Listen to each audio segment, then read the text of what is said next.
ఈ భారతదేశంలో ఎన్నో రాష్ట్రాలు. ఇటీవల ఏర్పడిన రాష్ట్రం పేరే తెలంగాణ. తెలంగాణలో ఖమ్మం జిల్లా భద్రాచలం అనే పట్టణం. భద్రాచల పట్టణానికి 79 కిలోమీటర్ల దూరంలో కొంట అనే ఊరుంది. ఈ కొంట అనేది నా జన్మస్థలం.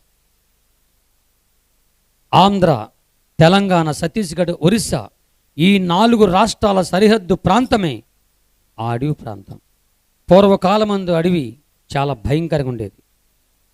భయంకరమైనటువంటి అడవి ప్రాంతం అది. ఎత్తైన కొండలు, ఎత్తైన చెట్లు, లోతైన లోయలు,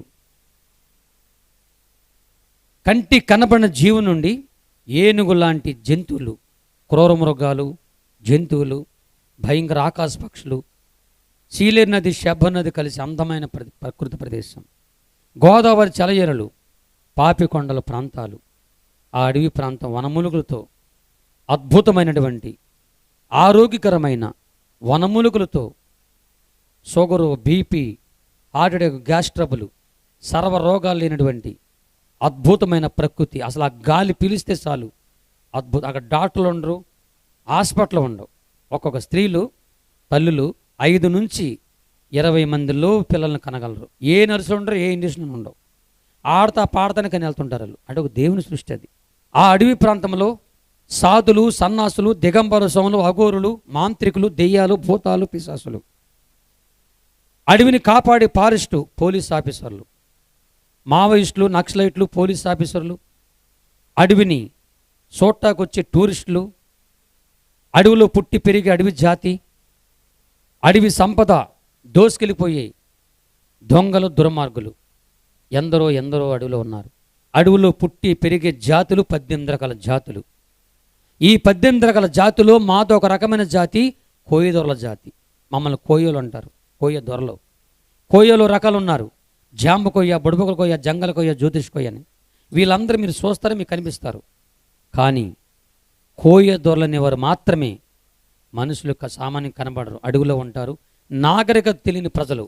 మా జాతుల ఎన్నో ఆచారాల్లో ఒక ముఖ్యమైన ఆచారాల్లో ఒకటి, అడవినంతటిని ఒక దేవతగా, ఆ స్తంభం ఎత్తుగా ఒక బొమ్మగా ఏర్పాటు చేసి దాని పంచమ దేవత, తెలుగు దాని పేరు కొండదేవర, దేవుడిని పేరు పెట్టుకొని ఫస్ట్ పుట్టిన ఆడపిల్లని, మగపిల్లని ఆ దేవతకు బలి ఇవ్వాలని ఒక నిబంధన ఉంది అక్కడ. ఫస్ట్ పుట్టిన ఆడపిల్లని, మగపిల్లల్ని కన్న తల్లిదండ్రుల్ని పెంచి పెద్ద చేసి ఆ పిల్లల్ని కరెక్ట్గా 7 సంవత్సరాలు పెంచి ఆ పిల్లల్ని తీసుకెళ్ళి అక్కడ దేవత దగ్గర మాంత్రికులు అవి చెప్తారు. ఆ మాంత్రికులు ఆ పిల్లల్ని తీసుకొచ్చి ఒక చెక్క మీద బొక్కబారలకు పొడుగబెట్టి ఒక మాంత్రికుడు వచ్చి వాడి బలమైన పాదంతో ఆ పసిబిడ్డ యొక్క నడు మీద కాలేసి అటు ఇటు కథలు లేకుండా గట్టిగా తొక్కుతూ ఉంటాడు. ఇంకొకడు వస్తాడు, తాడు తీసుకొచ్చి ఆ పసిబిడ్డల యొక్క కాళ్ళను, 2 పాదాలని గట్టిగా కట్టివేసేసి ఒక చెట్టు కొమ్మ ఉంటుందన్నమాట. ఆ కొమ్మ దగ్గర దాని మీద రెడీగా ఉంటాడు. ఇంకొకడు వస్తాడు, ఒక కత్తి తీసుకొస్తాడు.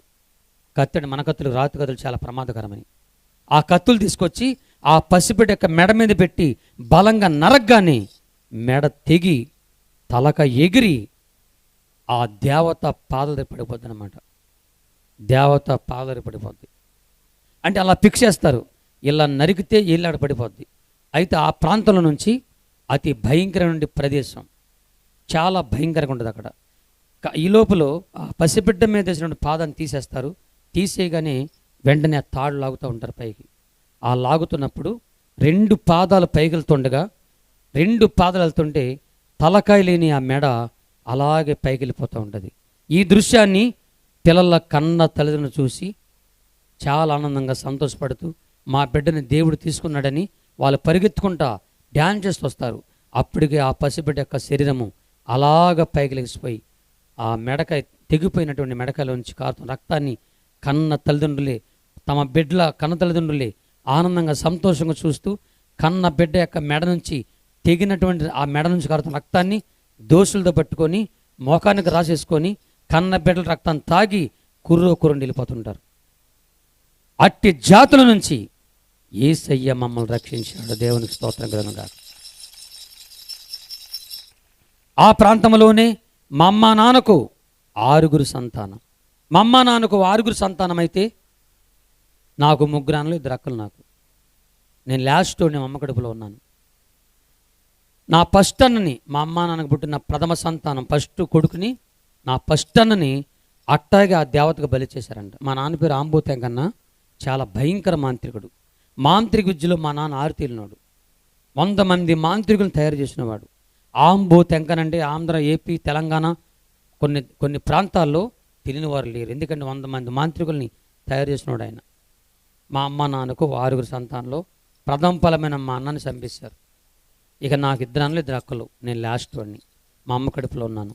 మా అమ్మ అడవి మనిషి. ఆడ కూతురికి చెప్పుకోలేని ఒక ఇంతైన జబ్బుతో మా అమ్మ బాధపడుతున్న ఆ రోజుల్లో ఆ అడవిలో జీవిస్తున్నప్పుడు, ఆ అడవిలోకి కొంతమంది మిషనరీలు, పాస్టర్ గారులు, పాస్టమ్మలు ఒక 20 మంది కలిసి, భార్య భర్తలు కలిసి అడవుల్లో ఉన్న అడవి భాష నేర్చుకొని, మా కోయోల భాష నేర్చుకొని అడవిలో సువార్త యాత్ర చేస్తూ ఒక్క అడవి మనిషిని ఆయన ప్రభు కొరకు రక్షించాలని ఒక తీర్మానం, ఒక సమర్పణ కలిగిన వారై వాళ్ళ అడవిలో ప్రవేశించి సువార్త ప్రకటిస్తుండగా, దేవుని సువార్త ప్రకటిస్తుండగానే ఆ అడవిలో, భద్రాసన అడవుల్లో మనుషుల్ని, దేవుని నమ్ముకున్న వాళ్ళని బతకనెవరు అసలు.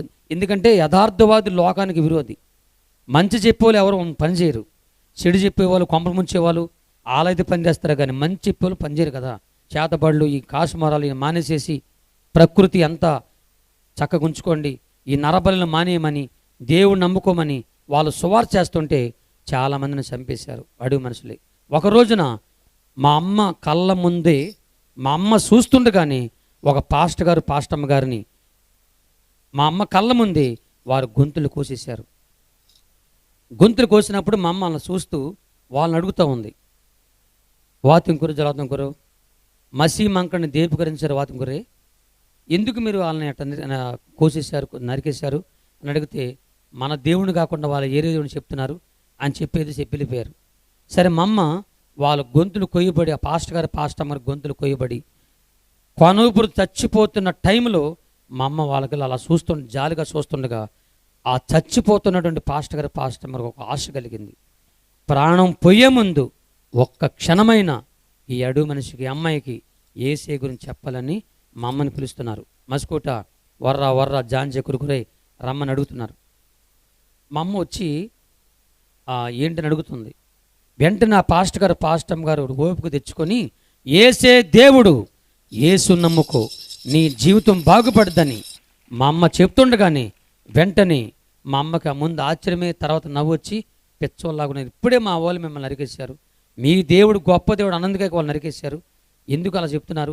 నిజంగా మీ దేవుడు గొప్పోడైతే నా కళ్ళ ముందే కొయ్యబడిన మీ గొంతులు అతికిపోవాలి, స్వస్థ పొందాలి, మీరు బాగుపడితే నేను నమ్ముతా మీ దేవుని అంటుండగానే యేసయ్య మా అమ్మకు ప్రత్యక్షమైపోయాడు. దేవునికి స్తోత్రం. యేసయ్య చేతి మధ్యలోంచి గాయం, యేసు రక్తము ఆ పాస్టర్ గారు, పాస్టమ్మ గొంతు పడుతుండగా వెంటనే ఆ గొంతులు పూడుకుపోయి స్వస్థ పొంది వారు లేచి నుంచొని మా అమ్మకు యేసయ్య గురించి చెప్పడం ప్రారంభించారు. నా తల్లికి ఆశ్చర్యమైపోయి యేసయ్యని చూసింది, ప్రభు సువార్త వింది, వినుడి ద్వారా విశ్వాసం కలిగింది కనుక యేసయ్య మాటలు మా అమ్మ విని ప్రభు నమ్ముకొని యేసే గొప్ప దేవుడు నమ్మి బారు మనసు పొంది బాప్తిసం పొంది 3,50,000 మంది మా కోయ జాతులు తొలిసారిగా నా తల్లి యేసయ్య నమ్ముకొని బాప్తిసం పొంది క్రైస్తవురాలుగా మార్చబడింది.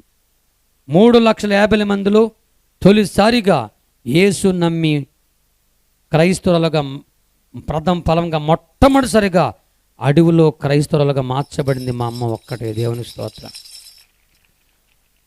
ఎంత ఘోర పాపినైనా ప్రేమతో క్షమించును, మంచి వారి దాపు చేరి మేలు కలుగజేయును. ఎంత ఘోర పాపినైనా ప్రేమతో క్షమించును, మంచి వారి దాపు చేరి మేలు కలుగజేయును. దారి ఏది కానలేని దీనులైన వారిపై, దారి ఏది కానలేని జాలి చూపి ప్రేమ చూపి కాపాడు దేవుడే, యేసుక్రీస్తు ఈ జగాన చాటిలేని దైవము, ఆయనే సజీవమైన ఆరాధ్య దైవము. యేసుక్రీస్తు ఈ జగాన సాటి లేని దైవము. యేసుక్రీస్తు వారు నా తల్లి జీవితాన్ని మార్చివేశాడు.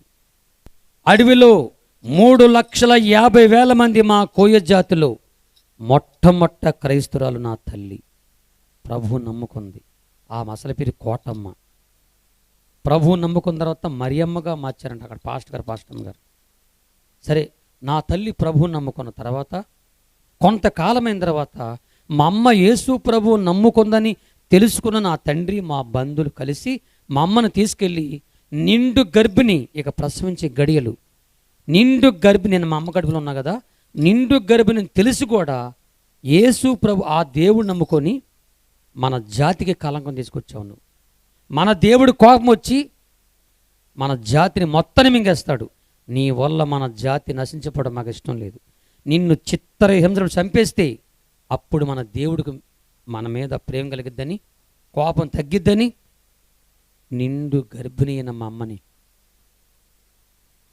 చెట్టు కట్టేసేసి కొన్ని వస్త్రాలు తీసివేసి యేసు ప్రభు నమ్ముకున్నందుకు మా కోయ జాతి ఆచార ప్రకారముగా, యేసు ప్రభు నమ్ముకున్నందుకు మా కోయ జాతి ఆచార ప్రకారంగా నా తల్లిని పట్టుకొని చాలా దెబ్బలు కొడుతూ, నా తండ్రి అయితే సువ్వ కాల్చి, ఇనప సువ్వలు కాల్చి వాతలు పెట్టి శరీరం మీద, కొంతమంది స్త్రీలు చెట్ల ములు తీసుకొచ్చి మా అమ్మ కాళ్ళు గోరులను, చేతి గోరులు ఆ గోరుల్లోకి పంపించి వాటిని బలంగా పైకి లేపేసి గోరులు పీకేసి వాటిలో నిప్పంటించి ఎన్నెన్నో చిత్రించబెట్టారంట. మా అమ్మ ప్రాణం ఎంత అల్లాడిపోయి ఉండదు.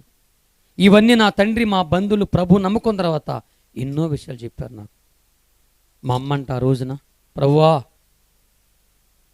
నేను చచ్చిపోతున్నాను, ఒక ఎబిసారిగా, ఒక మోసగత్తిగా రక్షణ పొందలేని దానికి నేను సావట్లా, నీ కొరకే చనిపోతున్నాను, నీ కొరకు అత్సాక్షి అయిపోతున్నాను, ఒక రోగిగా సావట్లేను నేను, నీ కొరక నాకెంతో సంతోషం ఉంది. నా సావు నా జాతి మీదకి శాపంగా తేవద్దు, నా సావు నా జాతి మీదకి రక్షణ కలిగించు. నా కడుపులో ఉన్నది ఆడపిల్లన మగపిల్ల అయినా, అజ్ఞానం పుడుతున్న ఈ బిడ్డ, అడవిలో పుడుతున్న ఈ బిడ్డ రాబోయే కాలంలో క్రీస్తు నక్షత్రంలాగా ఈ ప్రపంచమంతా వాడుకోమని నేను నా తల్లి కడుపులో ఉండగానే మా అమ్మ నా కోసం ప్రార్థన చేస్తూ, వాళ్ళు కొట్టిన దెబ్బలు తట్టుకోలేక అదే టైంలో కానుపు సమయం ఆసనమై గడిలొచ్చి వాళ్ళు కొట్టిన దెబ్బలు తట్టుకోలేక ప్రసవించి గడియల్లో నిత్య నరకం భరించి నన్ను ప్రసవించి కని తన 2 చేతులతో పట్టుకొని తన కల్లారు చూసుకొని, ప్రభువా ఈ బిడ్డ నీ బిడ్డ, నీ సాక్షిగా వాడుకోమని నా కోసం ప్రార్థన చేసి నన్ను ప్రసవించి కని వెంటనే మా అమ్మ చచ్చిపోయింది. నేను పుట్టగా నా తల్లి చచ్చిపోయింది. నా తల్లి ఎలాగుంటుందో నాకు తెలియదు. కన్న తల్లి దగ్గర పొందుకోవాల్సిన ఎలాంటి ప్రేమ ఉండాలో నాకు తెలియదు. మీరందరూ చాలా అదృష్టవంతులు. మీ అమ్మ ఒడిలో మీరు వాడుకున్నారు. పుట్టగానే అమ్మ చచ్చిపోయింది. ప్రభువుని నమ్ముకొని 10 సంవత్సరాల క్రితం మా నాన్న చచ్చిపోయాడు. నాకు అమ్మ నిద్ర లేరు, తల్లిదండ్రులు లేనివాడిని. మీరు చాలా అదృష్టవంతులు. మీ అమ్మ నాన్న మీ తల్లి ఒడిలో ఆడుకున్నారు, లాలిపాట జోలపాట ప్రేముద్దులు తిన్నారు, పాలు తాగారు. అలాంటి అదృష్టం ఏది నాకు లేదు. తల్లి లేని లోటేంటో నాకు బాగా తెలుసు. ఇంత వయసు వచ్చిన అమ్మ లేని లోటేంటో నాకు ఇప్పటికి తెలుసు. నాకు ఆ లోటు అది పోడ్చలేంది. ఇలాంటి పరిశుద్ధులైన పెద్దయ్య గారు చాలాసార్లు నాకు ఎంతోమంది చెప్పారు, గురవప్ప నువ్వు బాధపడకు, నీ తల్లి శరీరం మాత్రమే చనిపోయి ఆత్మ ప్రభు దగ్గరికి వెళ్ళిపోయింది, నీ కోసం విజ్ఞాపన చేస్తుంటుంది, ప్రార్థన చేస్తుంటుంది ప్రభు దగ్గర. నువ్వు సావకముందు ప్రభు 2 రాకడ వస్తే యేసుతో కలిసి మీ తల్లి రావడం నువ్వు చూస్తావు. ఒకవేళ నువ్వే ముందెళ్ళిపోతే ఆమెను కలుసుకుంటావు, నువ్వేం భయపడకు. ఆ మాటలు నాకు ఎంతో ఆధారపనిచ్చాయి.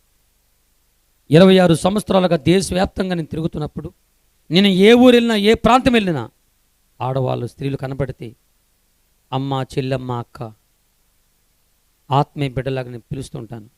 అలా పిలుస్తున్నప్పుడు ఆ మగవాళ్ళను కూడా నేను ఎవరిని పిలిచినా నాన్న, అన్న, తమ్ముడా అని పిలుస్తా. ఎందుకంటే అలా పిలుస్తున్నప్పుడు మా నాన్నని మా అమ్మని నేను పిలుస్తున్నట్లుగా నాకు అనిపిస్తుంది. రాష్ట్రంలో దేశంలో నా కొరకు ఒక్క శరీరంగా ఒక తల్లి చనిపోయింది. కానీ మీలాంటి తల్లులు నాకు లక్షల మంది నా కోసం ప్రార్థన చేసే వాళ్ళు అందరిలో ఉన్నారు. ఈ రోజు నుంచి మీరు కూడా నా కోసం ప్రార్థన చేస్తారు నాకు తెలుసు. ఎప్పుడైతే నా తల్లి చచ్చిపోయిందో ఆ కార్యక్రమాలు జరిగించి ఆ పసిగుడ్డుగా ఉండగా నన్ను నా తండ్రి ఆంబోతం కన్నా నన్ను తీసుకొని మా కుల పెద్దలకు తీసుకెళ్ళి నన్ను ఒక జంతువుగా మార్చేస్తున్నారు, విష మనిషిగా. దానికి కారణం భద్రాచలం అడవుల్లో ఆనాటికి ఈనాటికి ఇప్పుడు కూడా ఆడవాళ్ళు కనపడితే చాలు, టూరిస్టులుగా వచ్చి అడవిలో చూసి ఆడవాళ్ళని కానీ, అడవిలో పుట్టి పెరిగి ఆడవాళ్ళని కానీ, ఆడవాళ్ళని చూస్తే చాలు ఎంతకైనా తెగించి ఆడ మనిషిని దారుణంగా పాడు చేసి చంపేసి ఒక కామ పిశాసులాంటి ఒక మొగమృగాలు ఆ భద్రాచలం అడవిలో ఉన్నారు. ఎందుకు మా ఆడవాళ్ళని చంపేస్తున్నారు మీరు? మేమేం తప్పు చేసామని మా మగవాళ్ళు యుద్ధానికి వెళ్ళేవారు. మా దగ్గర కర్రలు కత్తులు చిన్ని చిన్ని ఆయుధాలు ఉండి యుద్ధానికి వెళ్తాకి. కానీ అవతల దగ్గర అతి భయంకర తుపాకుల బాంబులు ఉండి ఎప్పుడు మా వాళ్ళ యుద్ధానికి వెళ్ళినా అవతల ఏం చేసేవాళ్ళంటే తుపాకుల బాంబులు ప్రయోగించడం వలన మా కులస్తులు మగవాళ్ళ యుద్ధానికి వెళ్ళి కొందరు వాడిపోయి చనిపోయి వస్తూ ఉండేవారు. పోలీసులను కూడా సంప్రదించారు. ఎప్పుడు అటాక్ అవుతారో తెలియదు కాబట్టి మీరు కూడా మీ జాతిని కాపాడుకోవటానికి మీ ప్లాన్ మీరు చేయమని వారు మాకు సలహా ఇచ్చారు. అప్పుడు మా అడవిలో ఉన్న మా జాతికి ఒక ఆలోచన వచ్చింది. అడవి మనుషుల్ని, మన పిల్లల్ని ఒక మనిషిని జంతువుగా మార్చి ఆ జంతువుని మన ఆడవాళ్ళని కాపాడుకుని ఒక అడవి కాపరిగా ఆడవాళ్ళని రక్షించుకుని ఒక జంతువుగా మనం మారుద్దామని పిల్లలు కలిగిన తల్లిదండ్రుల్ని అడిగారు, మీ పిల్లల్ని ఏమని.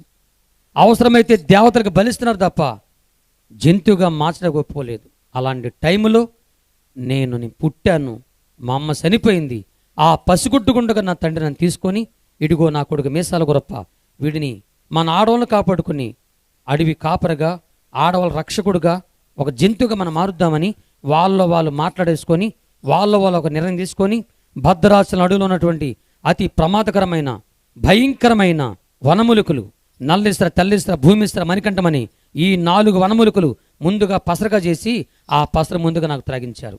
ఈ పసర నేనే కాదు మీరే కాదు ఎవరు త్రాగిన గంట సేపటికు అరికాల నుంచి నడినెత్తి వరకు ఈ పసర వ్యాపించేస్తాయి. ఆ తర్వాత ఎంత చచ్చిపోయి మందులు తాగినా ఆ మనిషి చావడు. పసరల శక్తి మనిషి శరీరంలో ఎంతకాలం పనిచేస్తే అంతకాలం మనిషి బతికే ఉంటాడు. ఎప్పుడైతే పసరల శక్తి తగ్గిపోద్దో అప్పుడు ఆ మనిషి చచ్చిపోతాడు. అందుకని ముందు ఈ పసరలు నాకు త్రాగించి ఆ తదుపరి అడవిలో ఉన్న భయంకర పాములు నల్లత్రాసు, ఎర్రత్రాసు, గోంద్రాసు, పసరాసు, కోడిద్రాసు 5 రకాల త్రాసు పాముల విషాన్ని నేను పుట్టింది మొదలుకొని నాకు 13 సంవత్సరాల వయసు వచ్చే వరకు కొద్దిగా పాము విషం త్రాగిస్తాం ప్రారంభించారు. ఈ చేతిలో ఒక పాత్ర, ఈ చేతిలో పాత్ర పెట్టేవాళ్ళు. ఒక పాత్రలో ఆహారం ఉండేది, తినే ఆహారం ఉండేది, ఒక పాత్రలో నీళ్ళు ఉండేవి. నేను ఆహారం తినే ఆ టైంలో నా తండ్రి కానీ మా బంధువులు కానీ పాములు తీసుకొచ్చి నా కళ్ళ ముందే వాడు తలకాయని పట్టుకొని పిండితే ఎక్కడ పడితే విషం పడుద్దో అక్కడ పెట్టి పిండేవాళ్ళు. ఆ పాము నోట్లోంచి విషం నేను తినే ఆహారంలో నీళ్ళలో పడుతూ ఉండి బొట్టుగా పడుతూ ఉండి. చాలామంది పాము విషం అంటే నల్లగా బ్లాక్గా ఉండదని ఉంటారేమో, ముత్యము కంటే తెల్లగా ఉండదు విషం. ఆ రంగు అలా ఉంటుంది. ఒక్కోసారి జస్ట్ కొద్దిగా గోల్డ్గా మరిది అంతే. దాని విషయం అంటే ఎవరు నమ్మరు కూడా. ఆ పాము విషం అలా కలిపి నాకు త్రాగిచ్చేవారు. నేను పుట్టిన మొదలుకొని నాకు 13 సంవత్సరాలు ఆ ప్రకారంగా నాకు విషయం తగ్గించారు. ఉల్లం దశ పూర్తిగా మారిపోయింది, ప్రమాదకర మనిషిగా మారిపోయాను. నా గోర్లు, నా శరీరము, నా జుట్టు ఇక్కడి నుంచి ఇక్కడ దాకా వచ్చి భయంకరమైన మనిషిగా మారిపోయాను. ఆడవాళ్ళని కాపాడుకునే ఒక నా జాబు కాబట్టి దానికి సంబంధించిన ట్రైనింగ్ నాకు ఇస్తూ ఉండేవారు. ఓహో తెలిసిన కాడి నుంచి నేను భూమి మీద నడిచేవాడిని కాదు, చెట్ల మీదే నా ప్రయాణం. నా ఇల్లు కూడా చెట్టు మీదే ఉంది. అక్కడ చెట్లు మీద ఇల్లు కట్టుకుంటారు కొంతమంది. ఒక చెట్టు మీద 4-5 కుటుంబాలు ఇల్లు కట్టుకుంటారు. నేనున్న చెట్టు మీద నా ఒక్కడిల్లే, ఇంకొక ఇల్లు ఉండదు. ఉంటే వాళ్ళు ఉండరు కాబట్టి ఆ యొక్క చెట్ల మీద ఇల్లు కట్టుకొని ఆ చెట్ల మీద ప్రయాణం చేస్తూ ఉండేవాడిని. అలాగ జరుగుతున్న ఆ రోజుల్లో మద్రాసు నుండి ఏబిఎం సినిమా సంస్థ వాళ్ళు భద్రాచలం అడవుల్లోకి వచ్చి సినిమా షూటింగ్ తీస్తూ ఉన్నారు. నేను వాళ్ళకి కనిపించాను. వాళ్ళు నన్ను చూసి ఎందుకు ఈ మనిషిలో ఉన్నాడని నా గురించి తెలుసుకొని నా జీవిత ఆధారం చేసుకొని ఒక సినిమా తీశారు. ఇది 4-5 రకాల భాషల్లో ఇండియా మొత్తం వెళ్ళింది. తెలుగులో వచ్చిన చిత్రం పేరే పున్నమి నాగని చిత్రం. చిరంజీవి గారు నా యాక్షన్ చేస్తూ లాస్ట్లో నేను చనిపోయినట్లుగా దాంట్లో చిత్రీకరించారు. ప్రఖ్యాత నవల రచయిత, చినీ నవల రచయిత, ఆయన పేరు తెలియని ఉండరు, ఎండమూరి వీరేంద్రనాథ్ గారు. కాశ్మోరా తులసిదలమని 2 నవలు రాశాడు ఆయన. దాంట్లో ఆయన మా నాన్న అంబూతంకన మా గూడుపోలు చేసి మంత్రాలు తంత్రాలు అవి రాస్తూ నా గురించి రాసుకొస్తూ ఈ మనిషి చనిపోయి ఉండొచ్చు అని రాశారు. పుస్తకాల్లో నన్ను చంపేశారు, సినిమాలో నన్ను చంపేశారు. నా కన్న తల్లి ప్రార్థన ఆలకించి యేసయ్య నన్ను బ్రతికించి ప్రాణంతో ఉంచి సజీవుడిగా ఉంచి ఈ రాత్రి మీ ముందు సజీవుడిగా నిలబెట్టినాడు. దేవుని స్తోత్రం. నేను ఉన్న ఆ రోజుల్లో 7 ఉన్నారు విష మనుషులు. ఈ 7 విష మనుషుల్లో 2 ఆడవాళ్ళు, 5 మగవాళ్ళు. 7 విష మనుషుల యొక్క పేర్లను వండర్ వరల్డ్ వారు గిన్నీస్ బుక్లు ఎక్కిచ్చారు. నా పేరు కూడా ఉంది, మీసాల గురప్పని, గిన్నీస్ బుక్లో. 7 విష మనుషుల్లో 6 చచ్చిపోయారు. నన్ను ఒక్కడిని యేసయ్య బ్రతికించి సజీవుడిగా ఉంచి ఈ రాత్రి ప్రభు నన్ను ప్రపంచమంతా ప్రభు వాడుకుంటున్నాడు. దేవునికి స్తోత్రం. ఎవరైనా ఆడవాళ్ళని అక్కడ అడవులో పాడు చేస్తుంటే ఆ దృశ్యం మా నాన్న ఆంబూతంగా నా గూడుపోలుగా చూస్తే వెంటనే నేను చెట్ల మీద ఉండేవాడిని, భూమి మీద నడిచేవాడిని కాదు. నన్ను పిలిచేవారు, చెక్కెమింగడా మీసాల గురప్ప వర్రా వర్రా వర్రా జాంచే కురుకురాయ్ నడిచేవారు. నేను ఏ దిక్కు నుంచి ఆ శబ్దం వస్తుందో విని ఆ చెట్ల నుంచే పరిగెత్తేవాడిని, కిందకు వచ్చేవాడిని. చెట్ల నుంచి కోతులకు ఎగురుకుంటా అబ్బా కుర్రబ్బా జాంతనబ్బా జాంతనబ్బా కుర్రబ్బా లాభదెబ్బ లాభదెబ్బ కుర్రని ఎగురుకుంటా ఎక్కడి నుంచి ఆ శబ్దం వస్తుందో ఆ చెట్టు మీదకి వచ్చేవాడిని. ఆ చెట్టు మీద ఉన్న నేను ఆ చెట్టు మీద ఉండి అలాగే నిలబడేవాడిని. కింద చెట్టు కింద ఆడవాళ్ళని, కొంతమంది దుర్మార్గులు వాళ్ళ చేతుల్లో ఆడవాళ్ళు నలిగిపోతూ భయంకరంగా కేకలేస్తుంటే ఆ దృశ్యం చూసి నేను నా విషపు శరీరం పొంగిపోయి ఇప్పుడు వెళ్ళి నా జాబ్ ఏంటంటే వెళ్ళి వాళ్ళతో యుద్ధం చేసి వాళ్ళని గిల్లి కరిచేసి మా ఆడవాళ్ళని కాపాడుకోవాలి. నేను గిల్లి కరిచేసి వాళ్ళని చంపేసేంత అమాయకులు, చిన్న పిల్ల కాదు ఆ దొంగలో. 6 అడుగుల మనుషులు, కండబలం, గుండె బలం, ఆయుధ బలం కలిగిన వారు. 6 అడుగుల మనుషులు, కండబలం. సరిగ్గా గుద్దితే 3 మనుషులు అమ్మ అని అనరు, చచ్చిపోతారు. గుండె బలం, యుద్ధం ప్రారంభమైతే వీళ్ళను చావాలి, వాళ్ళను చావాలి, సావకుండా యుద్ధం ఆగదు. ఆయుధ బలం అంటే వాళ్ళ బొడు చుట్టూ సంచులుండే, వాటిలో తుపాకులు, బాంబులుండి. జాలి, దయ, కరుణ లేని వారు, చిన్నపిల్లని, పెద్దలని, ఆడపిల్లని, మగవాళ్ళని ఎవరని కూడా జాలి, దయ, కరుణ లేని కసాయిల చేతిలో మా ఆడపిల్లలు నలిగిపోతూ బాధపడుతూ ఏడుస్తుంటే సహించలేకపోయేవాడిని. ఇప్పుడు యుద్ధం చేయాలి. యుద్ధం చేసేటప్పుడు కూడా నాకు ఒక ట్రైనింగ్ ఇచ్చారు. అప్పటికే నా వయసు 13 సంవత్సరాలు. పుట్టిన దగ్గర నుంచి 13 సంవత్సరాల వయసు వచ్చే వరకు నాకు స్నానం అంటే ఏంటో తెలియదండి. నా శరీరానికి స్నానం లేదు, నా జుట్టు ఇక్కడి నుంచి గడ్డ ఉండేది, నా జుట్టుకి స్నానం లేదు, నేను బ్రష్ కూడా ఇప్పుడు చేయలే.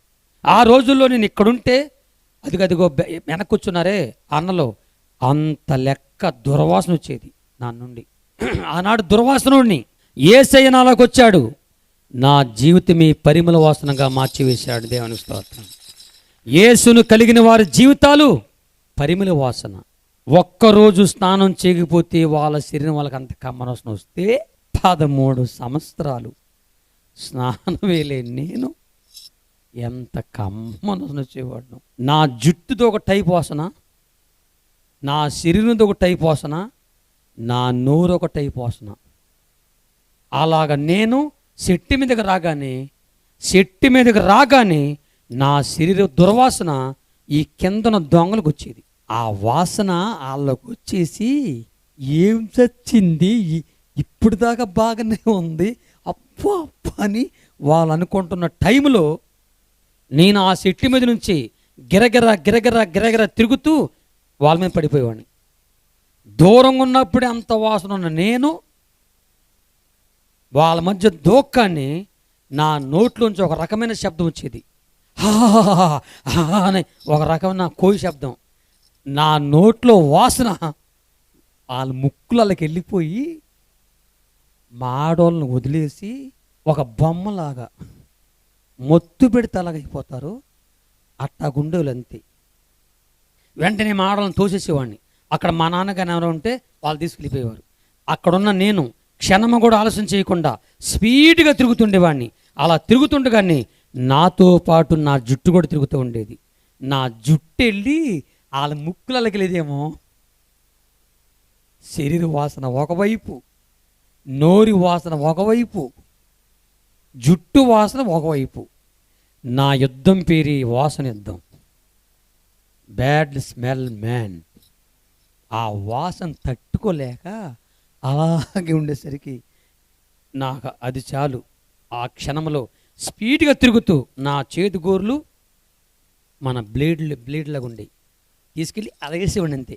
వాళ్ళ మొఖం మీద, మూతి మీద ఎక్కడ అట్ట వేసేవాడు అంతే, ఎక్కడ పడితే అక్కడ. ఇంకొకటి వెంటనే ఇంకా నేనేం చేసిందేనండి, ఇంకా దగ్గరికి వస్తే నా గోలతో వెళ్ళేసేవాడిని, ఇంకా దగ్గరికి వస్తే పాలతో చేసేవాడిని. ఒకవేళ నాకు అందకుండా వాళ్ళు పారిపోతుంటే 6 అడుగులు చెట్టు ఓడలు పట్టుకొని ఉయ్యాల గూగుతూ నా పాదముతో బలంగా తన్నేవాడిని. నా చేతి గోరు కానీ కాలు గోరు కానీ నా నోట్లో పొల్లు కానీ ఎదుడు మనసులో దిగబడితే చాలు నాలో ఉన్న విషయం వాళ్ళకి వెళ్ళిపోయి గిరగిర తిరుగుతూ కింద పడి చచ్చిపోతుండేవారు. ఇది ఒక భయంకరమైనటువంటి జాబు. మా నాన్న ఆంబోతం కన్నా మా గూడుపోలు నాకు ఇచ్చారు.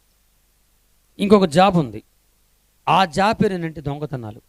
మా నాన్న ఆంబోతం కన్నా దొంగల ముఠ, ఆంబోతు దొంగల ముఠని ఒకటి పెట్టుకొని ఆనాడు ప్రభుత్వం వారు కొంతమంది ఆ రాజకీయ నాయకులకు అండ చూసుకొని దొంగతనం చేసేవాడు. ఆ దొంగతనాలు కూడా గుడ్లల్లా బ్యాంకులు చేసేవారు.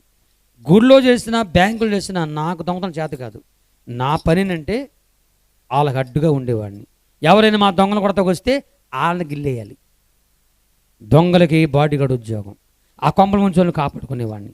ఆడవాళ్ళని కాపాడుకోవటం, దొంగలు కాపాడుకోవటం, ఈ 2 విషయాల్లో నన్ను విషంతో పెంచారు. అది కారణం. నన్ను విషంతో పెంచడానికి కారణం అదనమాట. వెంటనే అలాగ చేసినప్పుడు 13 సంవత్సరాల నుంచి 18 సంవత్సరాలు వాళ్ళు ఇష్టాన్ని పడుకున్నారు. ఎంతో డబ్బు బంగారం సంపాదించాలి, వారి ఇష్టాన్ని పడుకున్నారు. 18 సంవత్సరాల వయసు నాకు రాగానే చిన్నతనంలో పామిషానికి ముందు తాగిన పసరుల శక్తి నా శరీరం నుంచి తగ్గిపోవడం ప్రారంభించింది. ఎప్పుడైతే తగ్గిపోయిందో ఈ విషం అనేది నా గుండెకి పట్టేసింది. ఎప్పుడైతే ఈ విషయం నా గుండెకి పట్టిందో వస్త్రాలు బాగా ఉతికి పిండితే ఎలా ఉంటుందో అలాగే నా శరీరమును ఎవరో పిండేసినట్లు ఆ బాధ తట్టుకోలేక నా తండ్రి కాలం పడి ఏడుస్తున్నాను. అబ్బా జాంచేగబ్బా కరిసిపోతున్నాను. ఎవరు వచ్చి ఆ చేతులు తీసుకొచ్చి నా ఎదల మీద చేతులు పెట్టి గట్టిగా నలిపేసినట్లు ఆ బాధ తట్టుకోలేక నా తండ్రి కాలం ఏడుస్తున్నాను. అబ్బా జాంచేగబ్బా కరిసిపోతున్నాను. అబ్బా తండ్రి నన్ను బ్రతికించిన ఆయన, చచ్చిపోతున్నాను, నన్ను కాపాడమని ఏడుస్తుంటే అప్పుడు నా తండ్రికి అర్థమైపోయి నేను చచ్చిపోతానని తెలుసుకొని నా తండ్రి ఆంబోతం కన్నా 3,50,000 రూపాయలు నా దగ్గర తీసుకొచ్చాడు. తీసుకొచ్చి నాకు చూపించి దీంతో నీకు బాగు చేస్తాను, నువ్వు భయపడకన్నాడు. ఆ డబ్బు ఎక్కడదంటే దొంగతనాలు చేసాం కదా, ఆ దొంగలు పంచుకుంటూ వచ్చిన డబ్బు. నా వంతు 3,50,000 వచ్చింది. భయపడకు, ఈ డబ్బులతో బాగు చేస్తానని భద్రాచలం ఆయుర్వేదం అది తీసుకొచ్చిన ప్రయోగం చేశాడు. అప్పుడే విషయం బాగా ముదిరిపోవడం వలన వాటి వల్ల కాలేదు. మళ్ళీ నా తండ్రి ఆంబోతం కన్నా, సహజంగా మా తండ్రి ఆంబోతం కన్నా మాంత్రుడు కాబట్టి అమ్మ పెద్ద మంత్రం ముగ్గేసి ఆ మంత్ర ముగ్గులో నన్ను కూర్చోబెట్టి బూడిది ఉబ్బు తీసుకొచ్చి నా మోకాను కొట్టాడు. నిమ్మకాయలు పిండి నా మోకాను కొట్టాడు. కోడిగుడ్లు పిండి నా మోకాను కొట్టాడు. నోటితో చెప్పుకుంటే వాంతులు వస్తాయి. అలాంటి చెత్త అంతా తీసుకొచ్చి నా మోకాను కొట్టి మంత్రాలు, తంత్రాలు, కనికళ్ళు, చేతబడులు, కాశ్మీర శత్రుశత్రులు నా మీద ప్రయోగం చేసి 2 దెయ్యాలను పిలిపించి నన్ను బాగు చేయమన్నాడు. 2 దెయ్యాలు నా దగ్గరికి వచ్చినాయి. 2 దెయ్యాలు నా దగ్గరికి వచ్చి నన్ను చూసి దెయ్యాలే పారిపోయినాయి. నా 2 కళ్ళతో దెయ్యం దాని రూపం చూస్తున్నాను. వచ్చి నన్ను చూసి దెయ్యాలు పారిపోయి. ఎందుకు పారిపోయినాయంటే దెయ్యం జుట్టు ఇక్కడ దాకా ఉండేది, నా జుట్టు ఇక్కడ దాకా ఉండేది. ముఖ్యంగా దెయ్యాలు ఎందుకు పారిపోయినంటే నా వాసన దెబ్బగా పారిపోయింది. దెయ్యాల వల్ల, భూతాల వల్ల, పిశాసుల వల్ల, మంత్రాల వల్ల, తంత్రాల వల్ల, ఆయుర్వేదం వల్ల నా రోగము తగ్గలేదు. అప్పుడు మా నాన్న కొంతమంది అధికారులను తీసుకొని నన్ను తీసుకుని వెళ్ళి ఎక్కడ తీసుకెళ్ళాడంటే హైదరాబాద్ ఉస్మానియా హాస్పిటల్. 15 మంది తెల్లదొడలతో తెలుగు డాక్టర్ వైడి శ్రీమూర్తి గారు ఆయన నన్ను పరీక్షించి నా తండ్రి ఆంబోతంగని పిలిపించి, ఓ ఆంబోతంగన్న ఇలాంటి వ్యక్తులు సమాజంలో చాలా ప్రమాదకరం, నీకు ఇష్టమైతే నీ కొడుకుని మాకు అప్పచెప్పి ఇప్పుడే కరెంటు మిషన్లు పెట్టి చంపేస్తాం, బూడిదే వస్తాడు, తీసుకెళ్ళు. ఒకవేళ నువ్వు కానీ మాకు అప్పచెప్పపోతే, వాడు సావకపోతే, ఇంకా బతికుంటే వాడికి తెక్కొచ్చి పెచ్చొచ్చి నిన్ను కూడా గిల్లెత్తడని మా నాన్నకు భయపెట్టారు. నిజంగా మా నాన్న చాలా దుర్మార్గుడు. నన్ను నిజంగా మరణానికి అప్పచెప్పాలి. దేవుడు నన్ను మరణానికి అప్పగించలేదు. దేవునికి స్తోత్రం. మరణము తప్పించుట మన యేసయ్య పని. దేవునికి స్తోత్రం. ఈ రాత్రి నీ జీవితంలో చాలామంది బాధలు తట్టుకోలేక, కష్టాలు తట్టుకోలేక ఇంట్లో సావాలనుకుంటారు. కానీ మరణం తప్పించేవాడు మన యేసయ్య మాత్రమే. దేవునికి స్తోత్రం. మన బాధలు తీర్చి మనం తప్పించేవాడు ఆయన. ఒకరోజు నా తండ్రి మా ఇంటికి వచ్చేసాడు. చెట్టు మీద ఇంట్లో నేను ఉన్నా. మా నాన్న నా దగ్గర వచ్చి మాట్లాడుతున్నాడు. కొడుక గుర్రప్ప, నాయనా నువ్వు భయపడబాబు, నీ విషయంలో నేను చాలా బాధపడుతున్నా. మన కుల ప్రకారముగా నిన్ను విశ్వ మనిషిగా మార్చాం, మన ఆడవాళ్ళని బతికించాలని. నీ వల్ల ఆడవాళ్ళు 1000 మంది అడవులు ఆడవాళ్ళు బతికారు. కానీ నువ్వు చచ్చిపోతున్నావు. నిన్ను బ్రతికించడానికి ఎన్నో ప్రయత్నం చేశాను రా, కానీ నువ్వు బతకడం నాకు అర్థమైపోయింది. కానీ నువ్వు చచ్చిపోయే ముందు ఒక మాట చెప్పాలనుకున్నా. నీవు పుట్టకముందే నీ కన్న తల్లి కడుపులో నువ్వు ఉన్నప్పుడు మీ అమ్మ ఒక దేవుడు నమ్ముకుంది. ఆ దేవుడు ఎవరో మాకు తెలియదు. కానీ పరాయి దేవుడు నమ్ముకుంటే మన చంపేసిద్ది. అలాగే మీ అమ్మని చంపేశాం. చచ్చిపోయే ముందు మీ అమ్మ నిన్ను ప్రసవించి తన 2 చేతులతో పట్టుకొని నీ గురించి ఆ దేవుడికి ప్రార్థన చేయటం నేను కళ్ళారా చూశాను, చెవులారా విన్నాను. నీ తల్లి ఆరాధించిన పూజించిన ఆ దేవుడైనా నిన్ను కాపాడుతాడేమని అని నాకు చెప్పి వెళ్ళిపోయాడు. ఒక నిమిషం ఏడిచి, కానీ నా చెట్టు మీద ఉన్న నేను ఏడిచేస్తున్నాను బాగా. నాకంటూ ఒక తల్లి ఉందా? నా తల్లిని చంపేశారా? నా తల్లి ఆరాధించిన పూజించిన దేవుడా, తల్లి నన్ను కన్న తల్లి ఆరాధించిన పూజించిన దేవుడా నన్ను కాపాడమని గట్టి చేస్తుంటే 30 సంవత్సరాల క్రితం జరిగిన యథార్థమైన సంఘటన ఇది. ప్రపంచంలో భారతదేశంలో తెలంగాణ, ఆంధ్ర, ఒరిస్సా, ఛత్తీస్గఢ్ ఈ 4 రాష్ట్రాల సరిహద్దు ప్రాంతమైన కొంట పక్కమటి, సీలేరు నది, శబర్ నది కలిసి ఆ చుట్టుపక్కల ప్రాంతాలకు కూడా ఏరియాలో మనుషులు చూడని పట్టించుకొనని ఒక మానవ మృగమైన నన్ను నా కన్న తల్లి ప్రార్థన ప్రభు ఆలకించి పరలోకమందున్న దేవుడు నన్ను చూశాడు. మన దేవుడు చూసే దేవుడు. ఈ రాత్రి నిన్ను కూడా ప్రభు చూస్తున్నాడు. నీ జీవితాన్ని చూస్తున్నాడు. నన్ను చూసి మనుషులు వస్తే చంపేస్తానని కొత్త మనిషి కనబడితే బతకనే ఉన్నాను. పాస్టర్ గారు వచ్చి గొర్రప్ప ఏసైనా ఒక నాకేం తెలిసిద్ది ఎల్లిగిలేతనమడాలని, అందుకని మనుషులతో చంపేస్తానని సాక్షాత్తుగా దేవుడు ఈ జంతువుని మార్చి ఆయన సేవ కొరకై లక్షల కోట్ల ఆత్మలను సంపాదించుకోవాలని, ఈ దీనుడి ద్వారా ఆయన మహింపరుచుకోవాలని, ఈ సాక్ష్యం ద్వారా ఆయన మహిం పొందాలని పరలోకమందున దేవుడు పరలోకమందున్నటువంటి దేవదూతని నా కొరకు అడవుల్లోకి పంపించాడు. దేవుని స్తోత్రం. నేనున్న సిట్టం తెత్తుగా దేవదూత తెల్లని వెలుగులు ప్రత్యక్షమై తేజోవంతమైన మోకం. అలాంటి మోకాన్ని ఇప్పుడు చూడలేను నేను. అంతకుముందు చూసిన మోకాలు గిలిన మోకాలు, నేను చూసిన మోకాలు దరిద్ర మోకాలు నా మోకంతో పడతా. కానీ ఆ మోకం అబ్బబ్బబ్బ దగదగ మెరిచిపోతుంది. నేనైతే ఆ సెట్ల మీద ఎగిరేటప్పుడు నేను పెద్ద హీరో అనుకునేవాడిని. కానీ ఆ సెట్ల మీద ఎగిరేటప్పుడు ఈ సెట్కి ఆ సెట్కి ఆధారం చేసుకుని ఎగిరేవాడిని. దేవదూత ఏ సెట్టిని ఆధారం చేసుకోకుండా గాలిలో నడిచి రావడం నేను చూస్తున్నాను. దేవుని స్తోత్రం. దగ్గరికి వచ్చి నాకు అర్థమయ్యే భాషలో మాట్లాడుతున్నారు దేవదూత. సెకెమికని మీసలవరప్ప వాతింకుర్రు దేహం జలదేకం యేసు నెట్ల దేకం జీనెట్ల దేకం. ప్రపంచంలో నీ రోగాన్ని తొలగించి నిన్ను సంపూర్ణంగా స్వస్థత పరిచి నిన్ను ఒక మనిషిగా చేయగలిగిన వాడు ఒకే ఒక్క దేవుడు ఉన్నాడు. ఆయన ఎవరో కాదు, నీ తల్లి ఆరాధించి పూజించిన ఆ దేవుని పేరే యేసు క్రీస్తు ప్రభు అని చెప్తున్నాడు.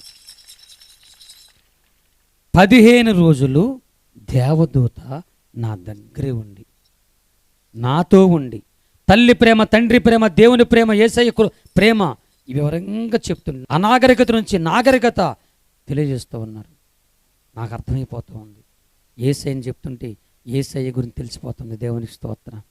అంతవరకు 18 సంవత్సరాలు ఒంటరి బతిక నాకు పక్కన దేవదూత మనిషిలాగానే తల్లిలా. ఎంత గొప్ప దేవుడండి. ఎప్పుడో మన పితరులతో ఉన్న దేవదూతలు నా దగ్గరికి వచ్చి, యేసయ్య ఎంత ప్రేమ కలిగిన వాడు, నా దగ్గర ఒక మనిషి కాదు, సాక్షాత్తుగా దేవుని దూత 15 రోజులు నా పక్కనే ఉండి నాతో మాట్లాడుతూ యేసయ్య గురించి చెప్పగా, దేవుని వాక్యం చెప్తున్నప్పుడు దేవుని వాక్యం ఇనుడి ద్వారా ఏం కలిగిద్ది? వింటే విశ్వాసం. కాబట్టి నేను విన్నాను, నాకు విశ్వాసం కలిగింది, ఖచ్చితంగా యేసయ్య కాపాడతాడని పరిపూర్ణంగా నమ్ముకున్నాను.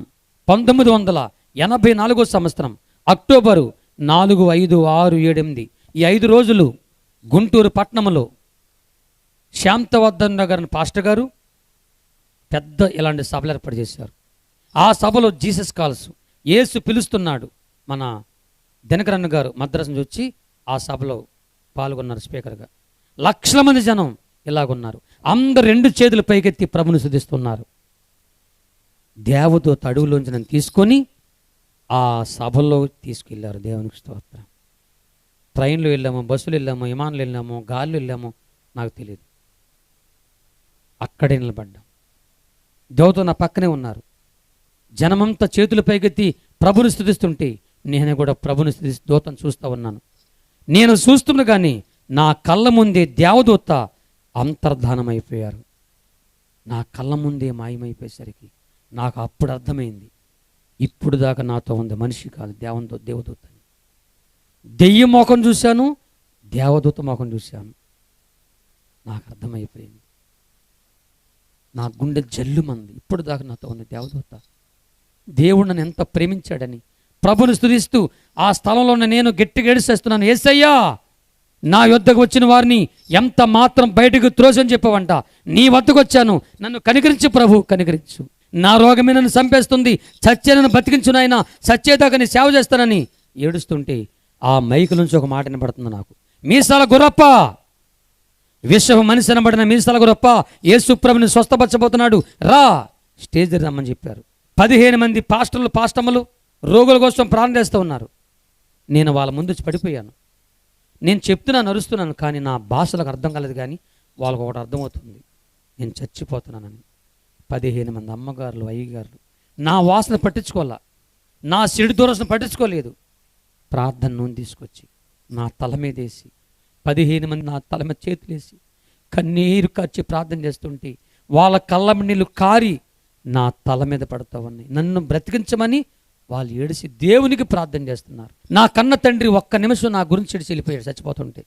నా అక్కలు నాన్నలు నా గురించి ఆడలా వెళ్ళిపోయారు చచ్చిపోతుంటే. ఏ ఆడవాళ్ళ కోసం నేను విషమనిషిగా మార్చబడ్డానో నా వాళ్ళ ప్రాణం అడ్డుపెట్టి వాళ్ళని కాపాడుకున్నాను. నాకు దెబ్బలు తగిలినాయి, నాకు రక్తం వచ్చింది, నేను చచ్చిపరిచి వచ్చేసిన వాళ్ళ సామాన్లు కాదు. వాళ్ళకి ఒకటే చెప్పాను, మీ మీదకి వాళ్ళు రావాలంటే ముందు ఈ మీసాల గురప్పని చంపగలిగిన దమ్మున్న మనగాడు వాడు వచ్చి నన్ను చంపగలిగితే, మీసాల గురమ్మని చంపేస్తే అప్పుడు మీ దగ్గరికి వస్తారు, మీరు కంగారపడకని. వాళ్ళ బాధలు అక్కలుగా, చెల్లెలుగా, తల్లులుగా, నేను వాళ్ళకి తండ్రిగా అన్ని రకాలుగా వాళ్ళని ఆదుకొని వాళ్ళ బాధలు నా బాధలు వేసుకొని నేను వాళ్ళని కాపాడుకుంటే నేను చచ్చిపోయేటప్పుడు రోగము చచ్చిపోతుంటే నా గురించి వాళ్ళు ఒక్కరు ఏడలేదమ్మా అమ్మ తల్లులు. కానీ పాస్టర్ గారులు, పాస్టమ్మలు ఎక్కడ పుట్టారు, ఎక్కడ పెరిగారు, వాళ్ళకు ఒక్క రూపాయి నన్ను సహాయం చేయలేదు. వారు నా కోసం ప్రార్థన చేస్తున్నారు. దేవునికి స్తోత్రం. నా మేలు కోరుకున్నారు. ఈ రాత్రి ఒక మాట చెప్తాను మీ అందరికీ. అమ్మా, అందము, డబ్బు, ఆస్తి అన్నీ ఉంటే పుట్టింటోళ్ళు, అత్తింటోళ్ళు ఎవరైనా సరే, ఫ్రెండ్స్ అయినా, పుట్టింటోళ్ళైనా, ఫ్రెండ్స్ అయినా, ఇంకొకరైనా, ప్రియుడైనా, ప్రియురాలైనా ఎవరైనా సరే, మనకు అన్నీ ఉన్నప్పుడే అందరం అందరికి వస్తారు. నీ బంధువులు ఎవరైనా కాపాడలేరు, యేసయ్య మాత్రమే కాపాడతాడు. దేవునికి స్తోత్రం. నేను అయ్యగారి గురించి తెలుసుకున్నాను, మన సాలమన్ రాజు గారు. మీ ఇంటింటికి తిరిగి, ఇళ్లలో తిరిగి ఆయన మీ బాధలు ఆయన బాధలు వేసుకొని కన్నీరు వచ్చి ప్రార్థన చేశాడు. దేవునికి స్తోత్రం. ప్రభు నాకేం చెప్పాడు తెలుసా? ఎవరు తల మీద చేసి ప్రార్థన చేస్తే వాళ్ళని దీవిస్తానన్నాడు. ఈ రాత్రి మీ అందరి కోసం ప్రార్థన చేయబోతున్నాను. దేవునికి స్తోత్రం. నన్ను స్వస్థపరిచిన దేవుడు ఈ రాత్రి మిమ్మల్ని స్వస్థపరచబోతున్నాడు. ఆ రోజు రాత్రి అలా ప్రార్థన చేస్తుంటే, ఆ సేవకులు ప్రార్థన చేస్తుంటే ఒక తెల్లని వెలుగు కనిపించింది. ఆ వెలుగులో నుంచి దగ మెరిసిపోతున్నటువంటి యేసయ్య చేయి కనిపించింది. యేసయ్య చేతి మధ్యలో గాయం. యేసు రక్తము నా తల నుండి నా శరీరంలోకి ప్రవేశిస్తూ ఉంది. దేవుని స్తోత్రం. ఎంతోమంది దేవతలు ఎంతోమంది వచ్చి వెళ్ళిపోయారు. ఎవరు చేతికి గాయం లేదు, మన యేసయ్య చేతికి మాత్రమే గాయం ఉంది. కారణం, ఆయన పొందిన దెబ్బల చేత మనకు స్వస్థత కలుగుతున్నది. యేసు రక్తము నా శరీరంలో ప్రవేశించి నా శరీరం పామిషమంతా ప్రభు తన రక్తంలో కడిగి సంపూర్ణ ఆరోగ్యమును స్వస్థతను ప్రభువు నాకు ఇచ్చాడు. దేవునికి స్తోత్రం. 4 దాటులు పరీక్షించారు. ఈ అబ్బాయి శరీరంలో పామిషం లేదు, మనిషి రక్తం ఉందని రిపోర్ట్లు ఇచ్చారు. దేవునికి స్తోత్రం. ఏ దాటలో అయితే నువ్వు చచ్చిపోతాను రిపోర్ట్లు ఇచ్చారో ఆ దాటలే నీ శరీరంలో పామిషం లేదు, మనిషి రక్తం ఉందని వాళ్ళు ప్రభుని స్తుతించారు. దేవుని స్తోత్రం.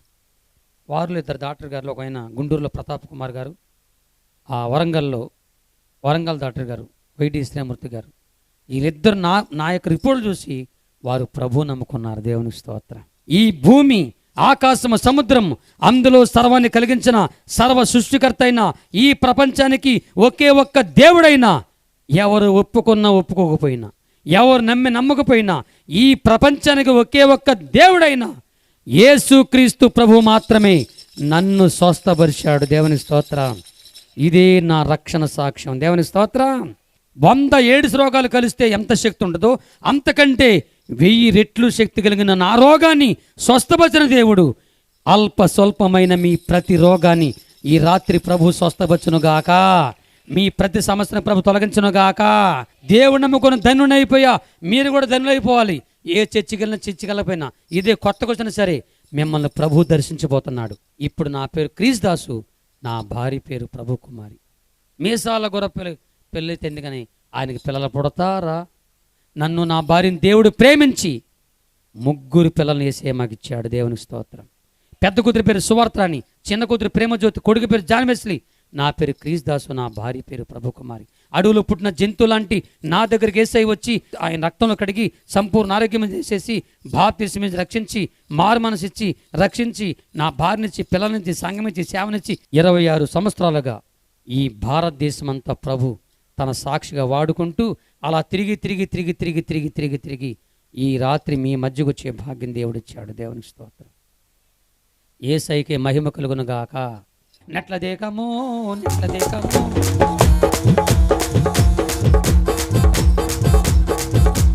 ఆమేన్.